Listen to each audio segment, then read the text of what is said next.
الاهلي دخل مباراه بلديه المحله امبارح تحت شعار تصدق سلخت قبل ما اذبح. فيلا بينا نشوف.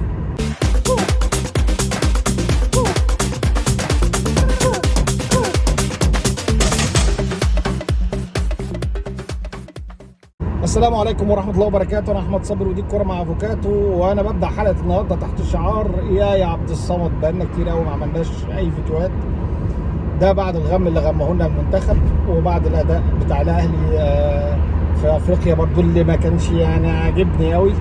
بس الاهلي امبارح كان بيلعب فرقه على الله حكايتها بمدرب في اللالا لاند. معلش ههاجمه لان انا ما عجبنيش مدرب البلديه خالص امبارح، واعتقد ان هو ليه نصيب الاسد من مكسب الاهلي امبارح اكتر من كولر. وده هيخليني اسالك سؤال كده في اخر الحلقه، يا ريت تجاوبوني عليه في الكومنتات. كولر لعب بثلاثي امامي في منتهى السرعه، رضا سليم وكريم وباسم ابو علي، الثلاثه في منتهى السرعه. بتلاعب فرقه مش فاهم ازاي طالعه بالبلوك بتاعها لقدام. هتبص تلاقي الثلاث تجوان، وهنا اصلا يعني الماتش كله تحليله في الثلاث تجوان الاولانيين اللي كانوا في الشوط الاولاني عباره عن كلون استنساخ من بعض. كوره بتتلعب طوليه على جنب من الجناب لحد من الفراوده او الوينجات، رايح بيروح يا بيلعبها بالعرض يا بيروح هو بنفسه يا اي حاجه كده، انت فاهم. فيعني لا، فرقه على الله، ولا حد عارف يضغط في وسط الملعب، ولا حد ولا عامل عمق دفاعي ولا عامل اي حاجه. انت يا عم انت دماغك راحت منك فين؟ يعني انا في الدقيقه 23 اول ظهور للبلديه عند مرمى الاهلي، الدقيقه 23 في الناحيه الشمال اللي فيها الواد الافريقي ده وتحتيه عبد الله جمعه. فيعني انا مش فاهم يعني ازاي.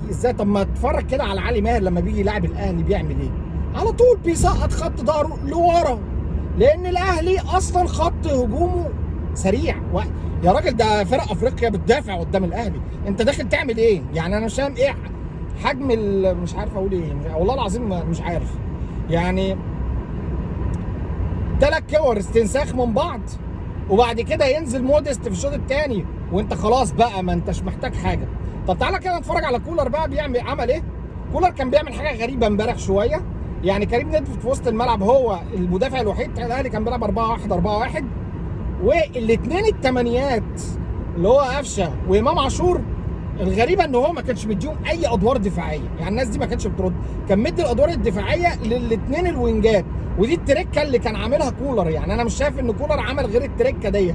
غير كده الاهلي وسط الملعب بتاعه او منطقه وسط الملعب دي هو سايبهم، هم ضاغطين فيه طالعين بالبلوك بتاعهم، تعالى يا حبيبي زي ما انت عايز وهلعبها لك في ظهرك. بس من الاخر كده هو ده الماتش.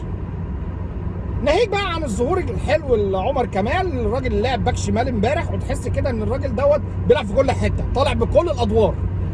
لعب باك شمال، وفي المنتخب لعب باك يمين، ويلا ممكن يلعب جناح، وممكن يلعب في خط الوسط، ويلعب سرد باك وكل حاجه. الراجل دوت شارينه يعمل كل حاجه.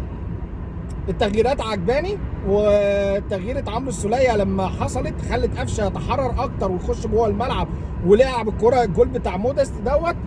وحتى الجول اللي هم جابوه يعني ضربه الجزاء كده على الله حكايتها. وده خليني بقى اوصل للنهايه واقول لك اسالك السؤال بقى اللي انا كنت عايز اساله. هل كولر كان يقصد فعلا انه يلعب بالثلاثه اللي قدام دول، الثلاثه الصراع اللي لعب بيهم قدام، عشان هو قاري الفرقه اللي قدامه، ولا كان بس بدواعي الروتيشن؟